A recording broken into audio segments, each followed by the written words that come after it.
Welcome to the Golden Playbook. Free agency has been underway for less than a week, and the fantasy football landscape has already been flipped on its head. We're going to go position by position, seeing which players have signed with new teams and how the fantasy landscape now looks for said team and the players individually. We're going to start with the quarterbacks, and there was a major quarterback carousel coming into this free agency period, some of which has been solved, some is still left to be determined. This is as of 9:47 a.m. Pacific time on Friday, March 13th. The player getting the most money was Malik Willis, signing a 3-year, $67.5 million deal to become the Dolphins' starting quarterback. And overall for fantasy, I think this is a dip to Dolphins receiving weapons. Jalen Waddle, whatever tight end becomes the starting tight end, and Achane's receiving upside, I think, is all capped with Malik Willis. He's not really been a high volume passer, although he's shown much improvement with his time in Green Bay. Still, he is not a high volume passer, so I think they're going to be a run heavy offense. I still think Achane is definitely valuable. I just think his receiving ceiling is probably a little bit more capped with the new head coaching regime and now the new quarterback play with Malik Willis. For Willis himself, I think this is a prime opportunity for him to be a solid fantasy asset. Whether you play in a super flex league, I think he's a high-end QB2 with definitely lots of rushing upside and rushing touchdown upside. I think with his passing improvement, he can be a very viable guy. I think, there's really no question of whether he can play all 17 games. As long as he stays healthy, I think there's really no one coming after his job. Tua has been traded away, so it's really Quinn Ewers as backup. They may add another, QB3, but this is Malik Willis's job for, at least the entirety of the 2026 season. I find it a good landing spot for him. For guys like Waddle and Achane, I think this caps their ceiling, but I'm not scared off of drafting them in general. Next, the aforementioned Tua Tagovailoa was cut by the Miami Dolphins and now has signed with the Atlanta Falcons, who are paying him 1-year vet minimum because the Dolphins are eating a lot of his salary. And he is in a true battle with Michael Penix, the battle of the lefties for the Falcons starting job.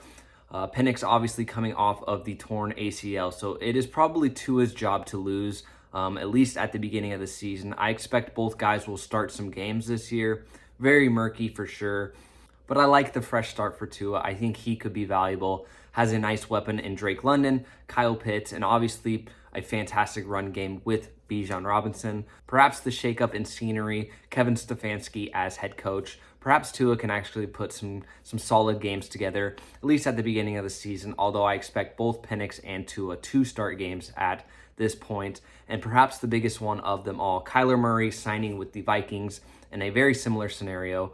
Vikings only have to pay him veteran minimum due to the Cardinals footing the bill essentially for this season. Kyler Murray will get paid handsomely by a team that he is not even a part of. But I think this is very interesting. Definitely bad for J.J. McCarthy. I expect Kyler Murray to come in full well and be the starter from day one.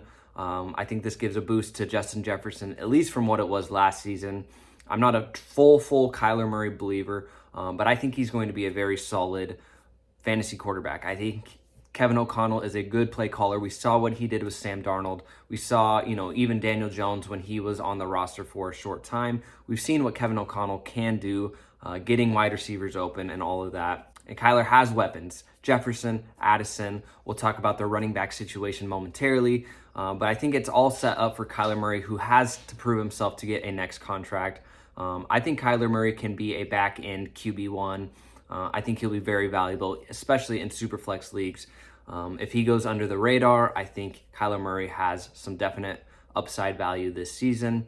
I think he can continue to be an effective runner. I know he is coming off the foot injury. Probably debatable how serious that was and whether or not Arizona just didn't want to deal with, having him return last season. But Kyler Murray is set up for a good fantasy comeback season, if you will, in 2026. The rest of my list here is guys that have basically just solidified that they are solid backups. They got good backup money. And if the starter goes down, they could be, potentially a solid fantasy asset. Mitch Trubisky for the Titans. Obviously, we saw Cam Ward struggles. It's Cam Ward's job to lose. It would probably take injury for Trubisky to get in there. Minshew will be the Cardinals' backup behind Jacoby Brissett. Perhaps they draft a guy, but for now, Gardner is the backup. Pickett will be the Panthers' backup.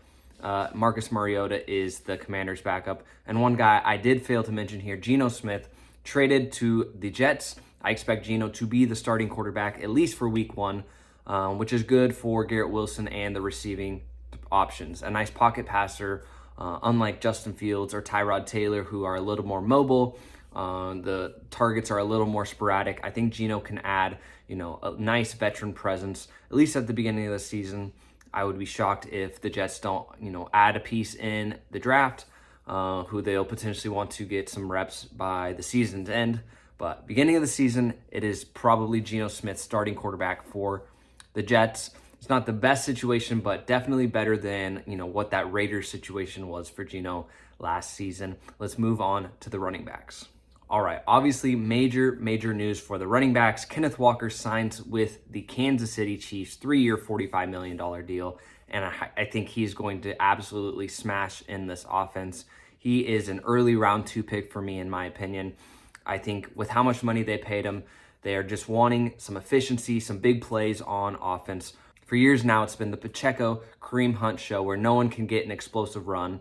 And we saw at the end of last season, Kenneth Walker is an explosive runner throughout the playoffs in the Super Bowl. Obviously, he is this, reigning Super Bowl MVP. He just adds an absolute spark to the offense. And he's not really known for being a big-time pass catcher. But if there was ever an offense to get you involved in the passing game, it is under Andy Reid, Patrick Mahomes, and the Kansas City Chiefs. I think Kenneth Walker is going to be a smash. I would not be surprised if they add back, Kareem Hunt or someone of that caliber to take some of the third down work. But there's really no backfield, besides a couple rare ones where there's not a second guy getting some valuable touches. I think Kenneth Walker is absolutely in a smash spot. Second round pick. Could even move up in the summer if reports are excited and good coming out of training camp. The other true big-time free agent signing was Travis Etienne going to the New Orleans Saints, 4-year, $52 million. And this is obviously to become the Saints' starting running back. And I really like what the Saints have building with Tyler Shuck, who was playing very well last season. Etienne is a very good pass catcher and has definitely grown as a between-the-tackles runner. Chris Olave, Juwan Johnson, they are really building something under Kellen Moore, who I think is a really good offensive coordinator and play caller. So I like Travis Etienne. He is a firm third-round pick for me, in my opinion. What this means for the veteran Alvin Kamara, to be determined. He is still on the roster. He may take a pay cut, might retire. He has said that he does not want to play for another team. We will see how that ends up. But definitely bad news for Kamara's value, at least on the Saints. Seems like Travis Etienne is just a younger Kamara. At least they have similar skill sets of that type. Moving on to some of the more mid-range guys. Tyler Algier signs a 2-year, $12 million deal with the Arizona Cardinals. James Conner also revised his contract to return to the Cardinals. So it's seeming like this is going to be a 1-2 punch. I was excited about Algier and where he might end up. And honestly, this is a disappointing landing spot for him. I think James Conner is going to be, the veteran who has strong ties to this Cardinals organization. I think he's going to be very annoying for Tyler Algier's value. Obviously, Algier, much younger, probably is going to be the early down back, maybe goal line. But James Conner is also good at the goal line. James Conner is better than Algier in passing situations, in my opinion. So this is a pretty murky battle here. Algier and James Conner, definitely a 1-2 duo that I don't love, that is going to get uber saturated in that backfield. And this is really a death sentence for Trey Benson. If you had eyes or thoughts for Trey Benson, this is definitely not good for his value. Perhaps he gets cut or traded to another team. But for now, Trey Benson, pretty much non-draftable in all formats. Kenny Gainwell signs a 2-year, $14 million deal with the Buccaneers. And this definitely dampens Bucky Irving's value, in my opinion. I think Kenny Gainwell proved last year that he does Rachaad White things just in a better fashion, right? He's a third down, pass catcher. We saw that with the Steelers last season. Aaron Rodgers loved to dump down the ball to Kenny Gainwell. I think Gainwell is going to get a lot of the 2-minute, 4-minute drill stuff. A lot of the high value touches will likely go to Kenny Gainwell, which definitely puts a cap on Bucky Irving. I'm a little less intrigued in Irving as a 3rd-round pick. If he starts to slip in drafts, I would definitely, pick up my interest a little bit more. But I think this Gainwell signing is an underrated cap to Bucky Irving's ceiling. And I think Gainwell's a solid value. I don't know if he'll be as involved as he was last year, just with how much passing work he had. But the contract he received obviously is not nothing. So the Bucks have at least 3rd down plans for Kenny Gainwell. David Montgomery traded to the Texans, which is obviously huge on the Lions side of things for Jahmyr Gibbs, who the Lions only added Isaiah Pacheco, who is going to be very minimally used, only to spell Jahmyr Gibbs, I imagine. So Jahmyr Gibbs, absolute booming from this trade, but David Montgomery as well. I think this is big for Montgomery's value. We saw last year Woody Marks just could not run between the tackles, and we know that is exactly what David Montgomery does, and he does it well. Obviously, the Texans' O-line is battered, at least it was last season, so they need to address that. But even still, David Montgomery, I think, is going to be a 15 to 18 touch a game guy. Could be a shoe-in for 8 to 10 touchdowns. I think David Montgomery is a solid value. I expect him just to be one of those solid veterans who are heavily used on a mid-range offense. I'm expecting the Texans to be in that 15 to 20th overall in just offensive efficiency. And I think David Montgomery can absolutely smash as a nice RB2 for this season. What that means for Woody Marks and the rest of the Texans running backs, I think Woody Marks could move back to more of a 3rd down role, which is what he was really drafted to do. That's what he did well at USC. Pass catching, pass pro is okay. I expect David Montgomery to be, an early down guy, goal line guy. And Woody Marks proved he's not going to run between the tackles very efficiently. Perhaps he can carve himself out a little 3rd down role, or perhaps the Texans even add another guy in the draft. But David Montgomery really liked this landing spot for him. Also very good for Jahmyr Gibbs. Next guy up, Breece Hall ends up getting franchise tagged by the New York Jets. And like I mentioned earlier with Geno coming into the space, I think the Jets offense should run a little more smoothly. I think they're still going to be, a bottom 3rd of the league offense. That's just who the Jets are at this point. But with that being said, if quarterback play improves, I think the Jets offense will improve ever so slightly. And they didn't bring in anyone else. They do have Braylon Allen still, Isaiah Davis as well. But Breece Hall, obviously the most talented guy in this backfield, and he has to prove himself to earn that next deal, which I know he wants to do. So Breece Hall, another starting running back. We're kind of hitting that Breece Hall fatigue. A few years ago, he was one of the top couple of picks, and it just hasn't paid off. So we're definitely hitting that fatigue. But I think Breece Hall is definitely in a good situation to succeed. I just think the offense's ceiling is, capped. That's just the nature of that Jets team. Javonte Williams has re-signed with the Cowboys, 3 years, $24 million, to be their starting running back. And I don't think anything has really changed. I think he's going to continue to be a workhorse for those Cowboys, who is projected to be a very, very good offense. So I think Javonte Williams, even though he's not really a sexy pick, in the 4th, early 5th round, is a good RB2 option. Rico Dowdle signed with the Steelers for about Tyler Algier money, which makes sense. They're about similar guys in my opinion. So it is now the Dowdle, Jaylen Warren 1-2 punch in Pittsburgh. And Pittsburgh has really proven that they don't want Jaylen Warren to be the sole back. They want him to be the complementary piece, even though he's been very, very good. He's been good in passing downs. I think Rico Dowdle is going to be more of an early down, bruiser, probably get the goal line work, and Jaylen Warren will be the 3rd down. Jaylen Warren will probably even have more of that Kenny Gainwell, role from last season, and Dowdle will take that early down work. I think it kind of muckies up the situation a little bit, but I still like both Dowdle and Warren to some degree. J.K. Dobbins signs back with the Broncos to an actual, pretty expensive contract, 2 years, $20 million, which is really not good for R.J. Harvey. We saw he did pop a little bit last year. He ran good with the touchdown scoring, But they proved they want to get Dobbins involved. And Sean Payton has really never been, a rely on one singular back. Even from his Saints days, he was always relying on multiple guys. I think Harvey will still be a passing down role guy. And Dobbins has proved he can't really stay healthy for a full season. But heading into the beginning of the season, when he is healthy, he's probably going to get the bulk of the workload for the Broncos, which is definitely frustrating for RJ Harvey. They're just not really going to unleash him, it seems like, at least up to this point. I think Dobbins, another one of those guys, not a sexy pick, but is totally fine for a later RB guy. Add some depth to your bench. Touched on Pacheco, signed with the Lions. I don't think he's going to be uber involved. Obviously, Jahmyr Gibbs is the star of the show there. Pacheco will be just kind of a spell back. Not really, thinking about him in a fantasy sense at this point. Keaton Mitchell signs with the Chargers, and this is an underrated signing. 2-year, $9 million. He goes to the other Harbaugh, and I think they're going to want to get Keaton Mitchell definitely involved. Obviously, they have Hampton, the first-round rookie from last year, who's going to be the starter, no question about it.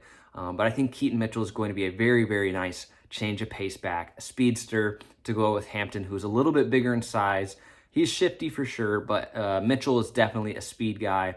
And I think this is bad news for Kamani Vidal, who did fill in admirably last year. It's either bad for one of Mitchell or Vidal. Whatever one you believe is the better talent. I personally believe it is Keaton Mitchell. But whoever, battles out and wins that RB2 spot is going to be valuable. It's just a matter of who is that RB3. And right now, I think it will be Vidal. I think he'll be more of a special teamer, despite playing pretty solid last year.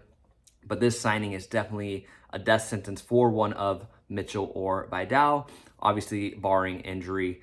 I think Hampton's fine. He's going a little early for my taste, at least in early best ball drafts. He's been a second-round pick, an early second-round pick.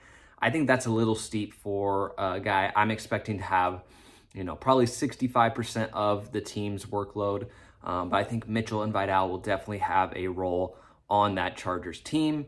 Rachaad White signs with the Commanders to reunite with his Arizona State buddy, Jaden Daniels. And I think Rachaad White's just going to continue to be, an effective third down back, 4 or 5 catches a game, a handful of rushes. He's not going to be a sexy pick, but he's going to be a decent PPR option if your options are thinner. Former Commanders running back Chris Rodriguez signs with the Jaguars, who reunites with head coach Liam Cohen, who is his offensive coordinator back in Kentucky in Rodriguez's college days. Rodriguez, I'm not super excited about. With the departure of Etienne, it definitely leaves a void to fill, and I'm expecting that to be second-year Bashal Tutin to fill that role. Rodriguez, of course, is going to get some early down work, but I think Tutin is going to get most of the high-leverage, high-value touches in this offense. And they also have LaQuint Allen, who is a solid third down back in his own right. Second-year guy, much like Tutin. They're going to be probably the stars of the show, with Rodriguez being, a high-end handcuff, barring an injury to Tutin. But Rodriguez, as of this point, I'm not excited to be drafting for fantasy purposes. And then Aaron Jones agrees to go back to the Vikings on a reduced contract, which is definitely interesting. Obviously, Jones has been battling injuries, but definitely had some juice. I know he's getting on the older end of his career. Seems like the Vikings are going to roll back that Jordan Mason, Aaron Jones combo into this season. And we saw Aaron Jones is definitely the more fantasy valuable guy. Jordan Mason is an efficient runner most times, but Aaron Jones has that pass catching work that Jordan Mason just does not have. And if you believe in Kyler Murray and this newfound Vikings offense, I think Aaron Jones is going to be a solid veteran value later in drafts. Some notable remaining free agents: Najee Harris, Brian Robinson, potentially Joe Mixon, a group of veteran guys who could get plugged in and played that could mucky up some situations. I expect these guys will probably wait a while, maybe even after the draft, to see which teams still need running backs. One nice thing about this running back class, it's not very good. So where these free agents went, you kind of know. Outside of the team that drafts Jeremiah Love, who's going to be their bona fide starter, there's not really a firm RB2 that is a lock to take a role immediately. There's like a group of 4 or 5 guys after Jeremiah Love that could potentially be involved if they get the right landing spot. but it's definitely a weaker running back class. So nothing is locked in after Jeremiah Love, which is really good for this free agent class. You kind of know what you are getting even at this point. We'll definitely see where guys end up in the draft, but definitely a weaker running back class. Let's head over to the wide receivers. All right, definitely felt like a weaker free agency wide receiver class. The guy who got the most money was Alec Pierce, re-signing with the Colts 4 years, $114 million to become their big X wide receiver. And in doing so, they traded Michael Pittman to the Steelers, and then Michael Pittman got a new 3-year, $59 million extension from Pittsburgh. And Alec Pierce, I think, is going to be a fine fantasy asset. He's not the kind of player who's going to be a PPR star. He's more of a downfield threat, catching the deep balls. So if he runs hot with some nice deep ball touchdowns, he's going to be a solid pick.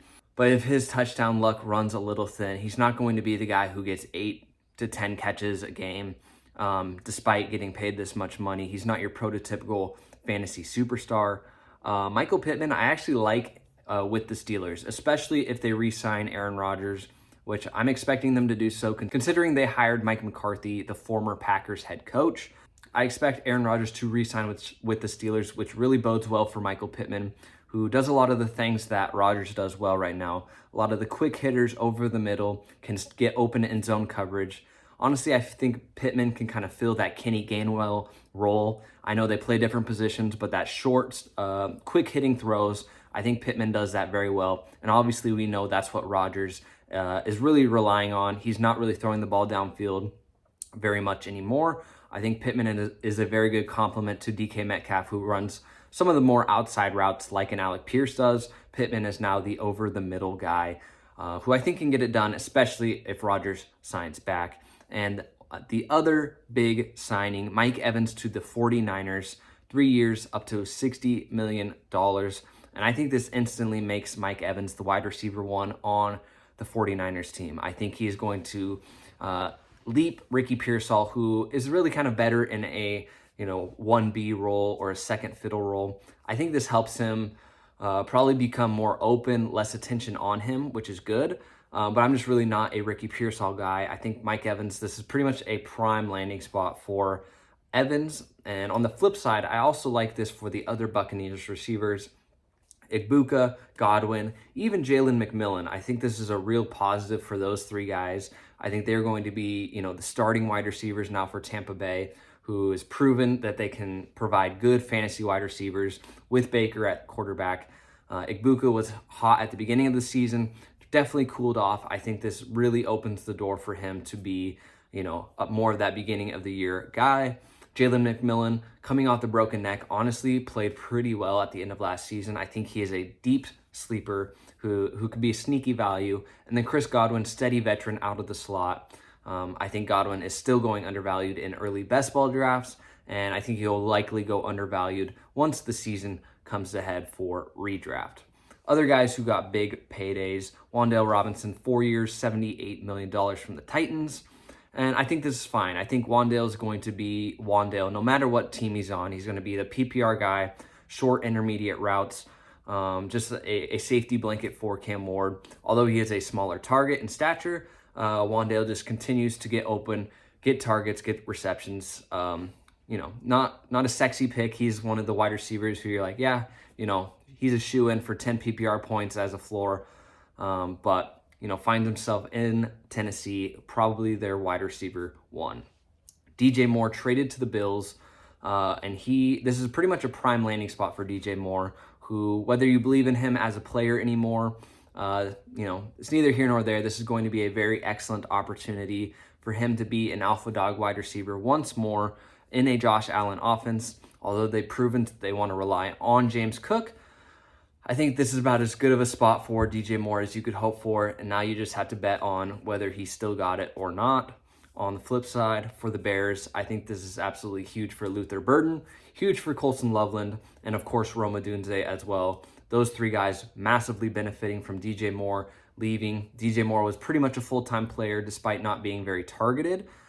This really unlocks those three guys to increase their routes, increase their targets, in a Ben Johnson offense who we're expecting to even continue to grow, who was actually very good last season as well. Now we'll get into some of the more mid to low level guys. Jalen Nailor signs a 3-year, $35 million deal with the Raiders, who I expect with this kind of money, he's probably going to be a starting wide receiver on Vegas, likely taking Fernando Mendoza. This Raiders offense is going to rely on Genty, going to rely on Bowers, but they need somebody to play wide receiver. I expect them to address this in the draft as well, but Jalen Nailor could potentially be a late round value guy. The Falcons, refusing to sign a solid wide receiver two behind Drake London, signed Jahan Dotson and Olamide Zaccheaus to smaller deals. I think Zaccheaus is probably the one who'll be, most used, probably out of the slot. We'll see if the former first-round pick Dotson has anything left in him. Really wasn't, a targeted player in Philadelphia. We'll see if the Falcons decide to use him. But this is just all indications are go for Drake London, and Kyle Pitts are going to be, the two guys getting the most targets in this either Tua or Penix-led offense, and Bijan, of course, as well. Tyquan Thornton signs back with the Chiefs, who we saw was a very solid deep threat for Mahomes and the Chiefs. I think that's going to continue to be his role. And not really a super valuable fantasy asset, but a deep field stretcher who, at times can catch a long bomb. Rashid Shaheed signs back to the Seahawks, 3 years, $51 million. A little bit surprising considering they weren't using him a ton on offense. Perhaps this means they have some new plans in the new season, get him more involved, get him more targets. We know what he can do as a returner, so he's going to be valuable in some way. Definitely a little surprised the Seahawks got Shaheed back, but they retained their wide receiver core of JSN, Kupp, and Rashid Shaheed. Kendrick Bourne to the Cardinals, I think is a solid wide receiver 3, behind Marv, behind Michael Wilson. Depending on the Cardinals' passing volume with Brissett, if it's similar to last season, Kendrick Bourne could find himself a little bit of value. Definitely not a guy we're drafting early. Khalif Raymond, more of a returner for the Bears, not reading into it. And then the last guy who has signed for decent money, Romeo Doubs, 4 years, $80 million with the Patriots, who have moved on from Stephon Diggs. So this makes Romeo Doubs pretty much their wide receiver 1 at this point. Rumors are they're still interested in the A.J. Brown trade. But up to this point, Romeo Doubs, wide receiver 1 on a Drake May-led team.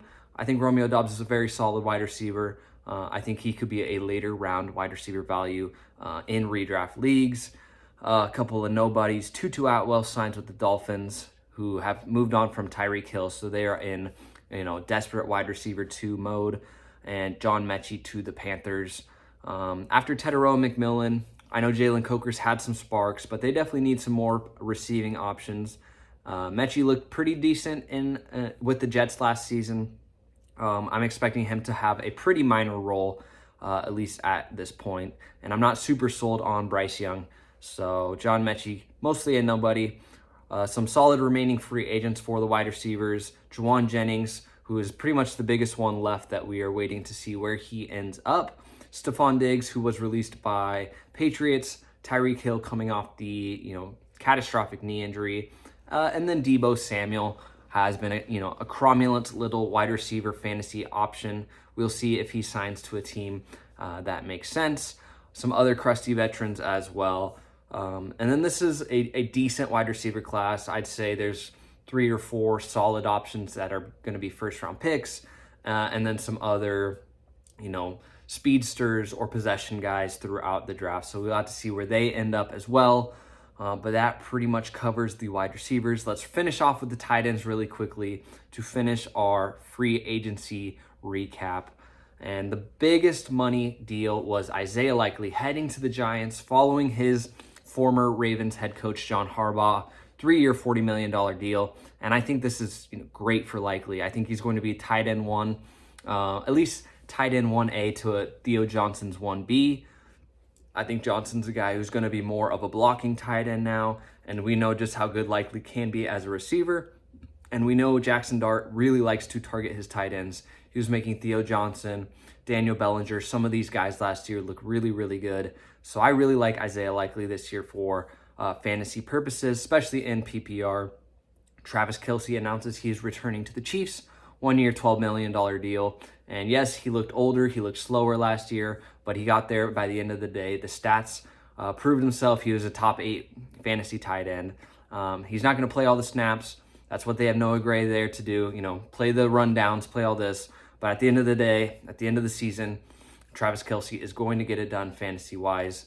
It's just what he does, and which will probably be his final NFL season. Cade Otton signs a deal back with the Bucs, 3 years, $30 million. Another guy who's not the most sexy fantasy pick, but just a solid all-around tight end. If any of the wide receivers get hurt, we have seen Otton will step up in a receiving role. Heading to the bottom of that list, Chig Okonkwo signs at a money spot with the Washington Commanders. This is an absolute perfect spot for Chig, who wasn't used as a full-time player in Tennessee, but you can see he got paid 3 years, $30 million. That means he's going to get used. Zach Ertz's contract is up with the Commanders, and he's coming off the ACL. So this is going to be Chig's starting tight end job. And if we believe this Commanders offense can get back to anything with Jaden Daniels, Chig Okonkwo should be a pretty solid piece of the puzzle. With Debo being gone as well, it leaves Terry McLaurin and now Chig Okonkwo as the top receiving options. And then other guys who are mostly just depth pieces, Tyler Higbee, Austin Hooper, Dawson Knox is going to be hanging around the Bills a little bit longer. Noah Fant signs with the Saints, which brings down my Juwan Johnson expectations a little bit. But I'm not super bearish on it. I think Noah Fant is okay. I don't think he's going to take very much. I think he's going to mostly be a depth piece. I still like Juwan Johnson where he goes in drafts. I'm very, very high on this Saints offense.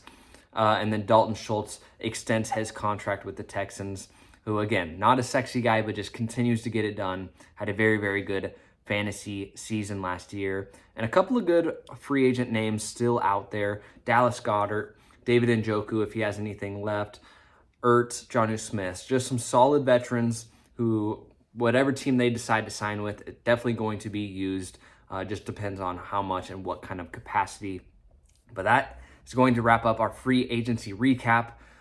Make sure to smash that subscribe button if you're not already subscribed. We got more best ball content, more redraft content coming up. The draft is next month. We are in full swing right now. If this was a helpful video, make sure you smash that like button. Comment down below your favorite signing or who you think benefited most from this free agency period.